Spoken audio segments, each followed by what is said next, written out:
Hello friends, இப்போ நம்ம பார்க்க போகிறது second derivative mid point formula.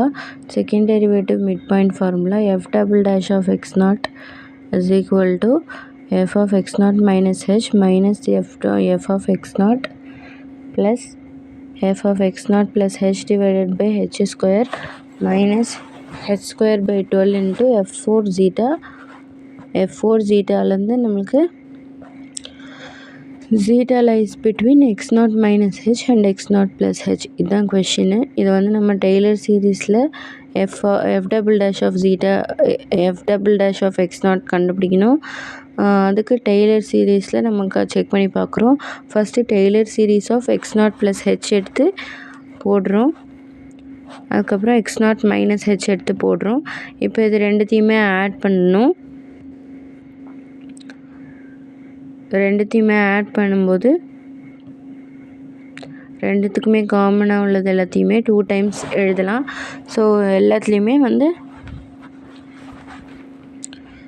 F of X nought 2 times வருது and f of X not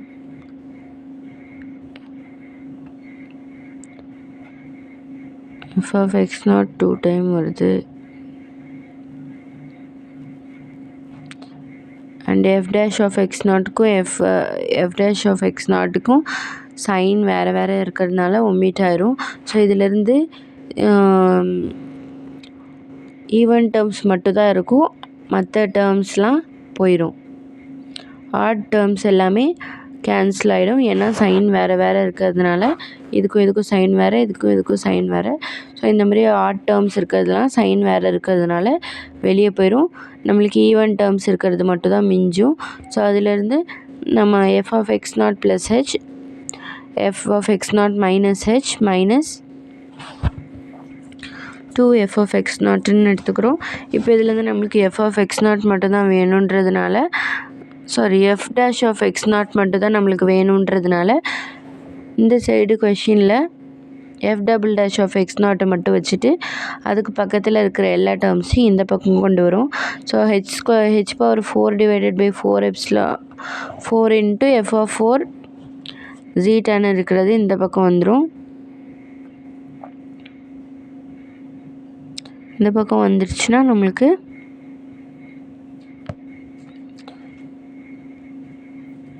h square coefficient வந்து h square ஆகிடும், equal to f double dash of x not plus h square 4 factorial அந்த term வந்துடும். So இப்போ இதில் வந்து இந்த term h square 4 ஃபேக்டோரியலோட coefficient எல்லாமே வந்து ஒரு எரரு. ஸோ அதனால் அது லோக்கல் ட்ரங்கேஷன் எரர்னு சொல்லி டிட்டர்மைன் பண்ணி அதுக்கு ஒரு வேல்யூ கொடுத்து அதை எடுத்து ஓரமாக வச்சுக்கிறோம். இப்போ நடுவில் இருக்கிற இந்த டேர்ம் தான் வந்து f double dash of x நாட்டோடைய value. So second derivative mid point formula இப்படி தான் வந்துச்சு. செகண்ட் டெரிவேட்டிவ் மிட் பாயிண்ட் ஃபார்முலாவை கண்டுபிடிச்சாச்சு. இதோட இன்டர்வல் வந்து x நாட் மைனஸ் ஹெச்லேருந்து எக்ஸ் ப்ளஸ் ஹெச் வரைக்கும், எக்ஸ் நாட் ப்ளஸ் ஹெச் வரைக்கும் இருக்கும். ஸோ இன்டர்வல் ஞாபகம் வச்சுக்கிறது ரொம்ப அவசியம். ஸோ இப்போ இதை வச்சு ஒரு ப்ராப்ளம் கேட்டாங்கன்னா நம்ம ஈஸியாக போட்டுடலாம். நம்ம கண்டுபிடிக்க வேண்டியது f double dash of x நாட்டு. So f double dash of x நாட்டில் வந்து அவங்க 2.0 வரைக்கும் கண்டுபிடிக்கணும் அப்ராக்சிமேஷனாக அப்படின்னு சொல்லியிருக்காங்க. நம்மக்கிட்ட 1.8 இருக்குது. அவங்க ஒரு டேப்லர் காலமும் கொடுத்துருக்காங்க. இப்போது ஜீட்டை எப்படி எடுத்துக்கணும், எக்ஸ் நாட் மைனஸ் ஹெச்லேருந்து எக்ஸ் நாட் ப்ளஸ் ஹெச்னு எடுத்துக்கணும். ஸோ இங்கே வந்து எக்ஸ் நாட்டை வந்து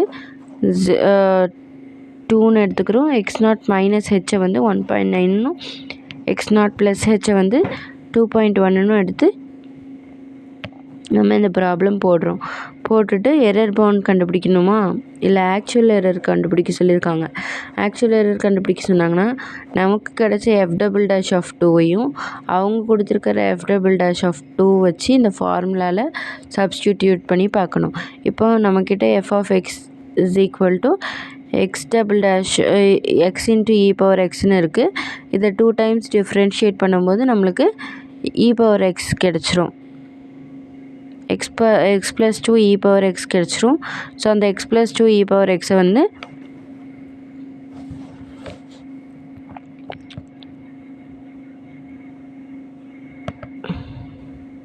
X plus two e power எக்ஸை சப்ஸ்டிடியூட் பண்ணால் எஃப் டபுள் டேஷ் ஆஃப் டூக்கு ஈக்குவேட் பண்ணால் 4e² is equal to 29.55 something வரும். ஸோ இதோடைய வேல்யூக்கும் இதோட வேல்யூக்கும் 0.03% 0.3 பாயிண்ட் டிஃப்ரென்ஸ் இருக்குதுன்னு கண்டுபிடிச்சிருக்கோம். So second mid point formula and அதோடைய ஒரு ப்ராப்ளம் இப்போ பார்த்துருக்கோம். நெக்ஸ்ட்டு டிஃப்ரென்சியேஷன் யூஸிங் எக்ஸ்ட்ராபோலேஷன் பற்றி பார்ப்போம். எக்ஸ்ட்ராபோலேஷன்னா என்னென்னு தெரிஞ்சுக்குவோம்.